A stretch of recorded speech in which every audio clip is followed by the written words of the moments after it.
303 cantonment పునరుద్ధరణ అభివృద్ధి వంటి తదితర చెప్పారు. ఈ అంశాన్ని cantonment very good afternoon to all of you. కంటోన్మెంట్లో 303 కోట్లు బడ్జెట్ కేటాయించింది రాష్ట్ర ప్రభుత్వం నుంచి కేంద్ర ప్రభుత్వం.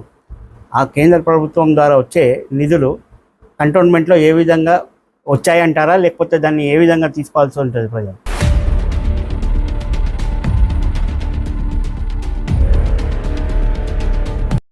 ఇప్పుడు కంటోన్మెంట్ ఎలివేటెడ్ కార్ సంబంధించి ఉంటాయా, లేకపోతే ప్రైవేటు వ్యక్తులకు ఏమైనా సంబంధించి ఉన్నాయా?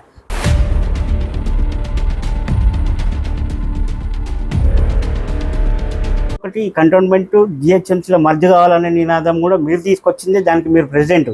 అలాగే ఇప్పుడు ఈ ఎలివేటెడ్ కారిడార్ ముందుకు వచ్చేసరికి నవాబులు ఏమైనా ఫోర్స్ చేస్తున్నారా?